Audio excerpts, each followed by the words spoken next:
had a flood in my house this year. The insurance adjuster sent somebody out to clean it up. They wanted $750 because they supposedly had removed the water and removed the pad and taken care of my furniture. Fact is, they didn't even take out the pad.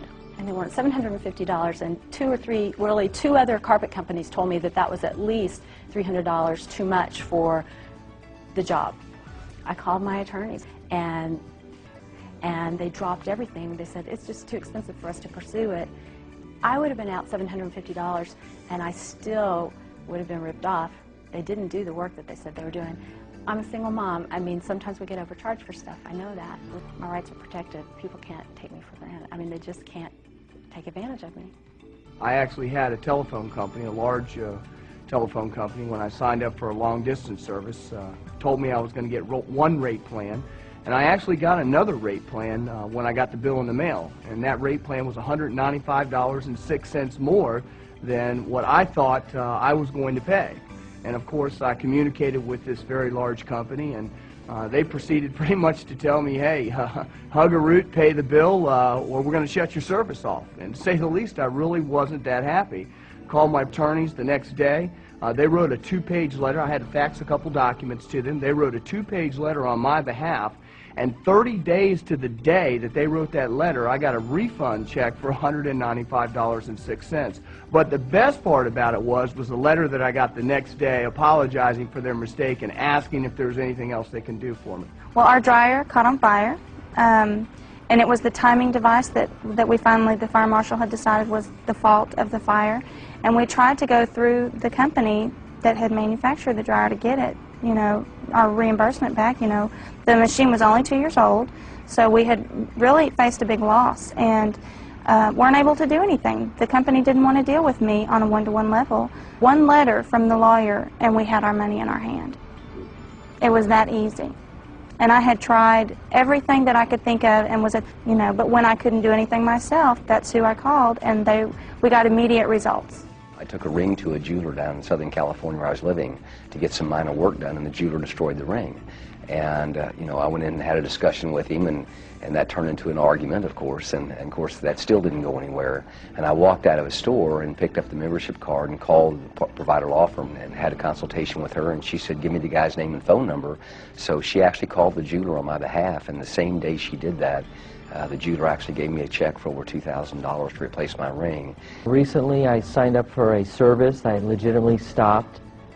Just wasn't getting value out of it, and about a month later I ended up getting a debt collection letter. Actually, first debt collection letter I've ever received, and it was from a law firm in Florida. And had I not had the service, this was a very intimidating letter. They were going to affect my credit. They were going to go against my TRW, and picked up the phone, had an attorney write a two-page letter. This letter alone had to be $400 or $500. Sent out to this Florida law firm. I figured that's the end of it. About 2 weeks later, I hear back from the original Florida law firm. This was a one-page response saying, Dear Mr. Cohen, we are not going to pursue this any further. Nothing's going to appear on your credit. Have a nice life. I was going to visit my fiancée, who's now my wife, several months ago.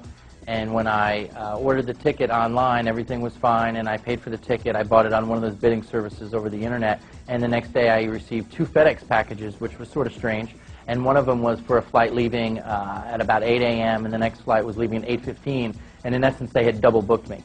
And so I called my bank as I used my debit card, and they had actually double charged my bank account, which means in essence they zapped $450 out, not once but twice, so now I was paying $900 for an airline ticket. So I called them, I tried to resolve the issue. They gave me to one supervisor who gave me to another. And this bidding service had a policy where they only did refunds every 2 to 3 billing cycles, which turns out to be 4 to 6 months. So I called my attorneys, and they wrote a pretty firm letter and said I was a good customer. And so instead of it taking 4 to 6 months to get my refund back, which I felt I deserved, my philosophy was, hey, you zapped it out, you can zap it back in. And it wasn't until they got a letter from my attorney that they decided to give me my $450 back immediately. I was at a retail store where I had purchased a laptop computer from them, paid cash for it, went to return it because I found a better deal somewhere else. Had my receipt that I can return it within 14 days, only to be informed that they wouldn't refund my money simply because the serial number on the back of the laptop didn't match the serial number on the box that they gave it to me in.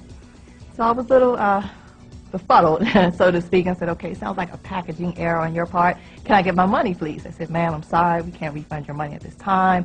Have a nice day, basically. So in speaking to the store clerk and his manager and the manager's managers, you know how we do, I decided to call next day and said, hey, this is what happened to me at the store. Can you help me? You know, what are my consumer rights? Because, you know, we all know that if we don't know our rights, we don't have any. And so they helped me. They made a phone call on my behalf. And to make a long story short, I got my money back, refunded for that laptop computer as their way of saying, and a $50 gift certificate as their way of saying thank you for your inconvenience. So I was just powering that. So it felt really, really good. I felt like Oprah Winfrey that day.